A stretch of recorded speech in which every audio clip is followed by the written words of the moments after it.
All right, now we're going to take a look at, again, this is the second part of using simple play checks. And why do we do a simple play check? And why do we do that? Why do we use our Omaha call?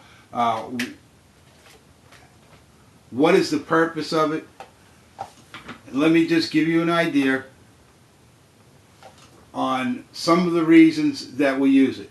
I mean, we talked about in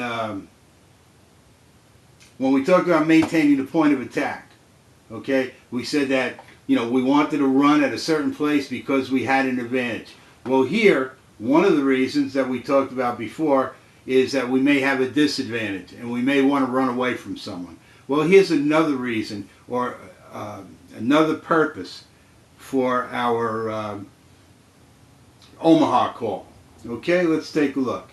And let's look at this, and as always, we'll stay with a very simple, a simple look. Okay, we'll come out here and let's go. This is a more likely. Well, no, let's stay with what we've done all along, and let's take a look here, and we'll go with our rip far here. We'll put up, as we've been doing for the most part, we'll put up an over. Okay, and now we'll take a look at why we may want to use an Omaha. Well, one of the reasons we want to use our Omaha call, and one of the reasons that it's important to us, is that we would prefer to run our stretch play, our outside zone play, right? Our 17 and 18. We would prefer to run that at the A-gap player. We just think our blocking angles are much better. We have a much better chance of getting our center on that guy, and we just prefer that. So we may, in fact, have thought that that this team was going to come out in an under, where that A-gap player would have been over here, as we talked about, right? And let's take a look at that real quick. Okay, here's what we thought we were going to get. We thought we were going to get an under.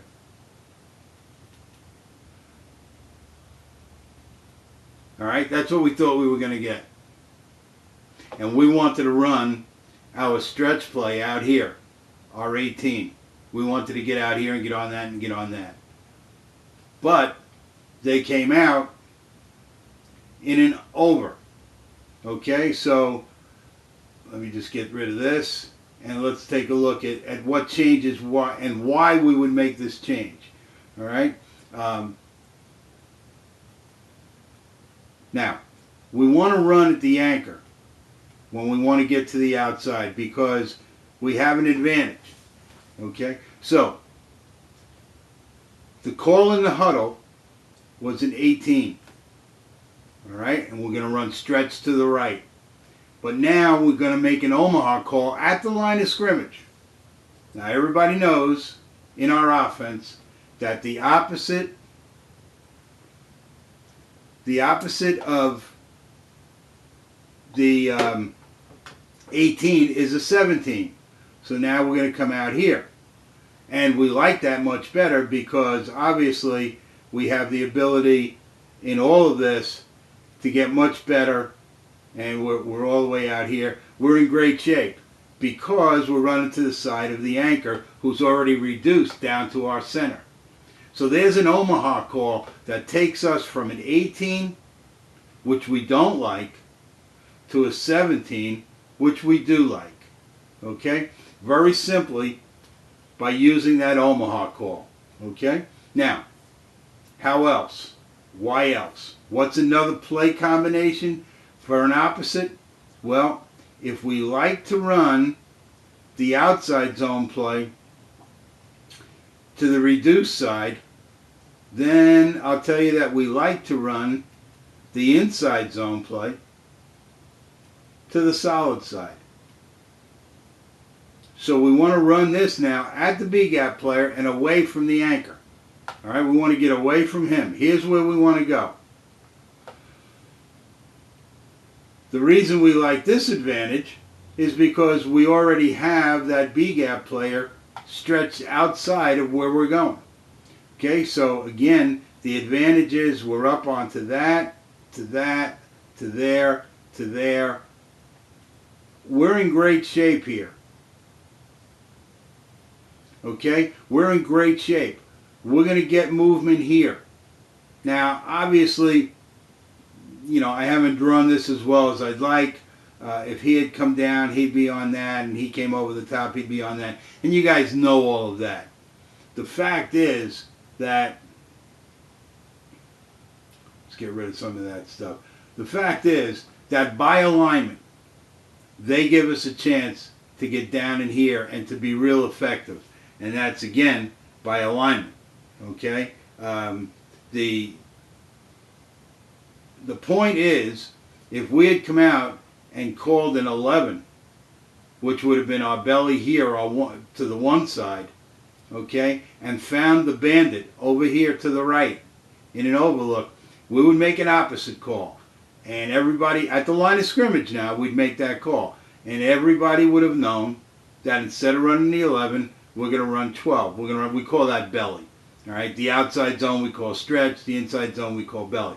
So we'd be running 12 belly here because that's where the bandit is.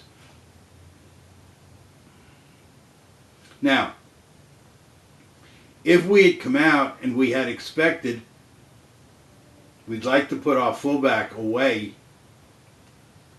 from where we're running. If we had expected, in fact, to run the 11 here, our fullback probably would have been here. So our quarterback would just get some, what we would call an F far here. All right, this would be a rip near. Our quarterback would make an Omaha call, and our fullback would understand that he's going to shuffle motion to a far so that he can make that play, and we'll come back here in a 12. So there is a little bit of an adjustment to make, okay? And again, because of the beauty of our offense, we could in fact do this in a whole nother way by using our motion, which we addressed in another session, where we could run this same football play and bring our Z in motion to make that block, and have this guy come out and replace the Z out here on the corner. And that's just another way, because we only run a few plays and we have to run them from with a lot of motion and different formations. So that's how we run that. All right, so there's a little bit more on how we would use our Omaha call and how we would use that to be able to run at someone in particular, or we could use it again as we explained in the other part of the Omaha, the play checks, and how we could use it to run away from people.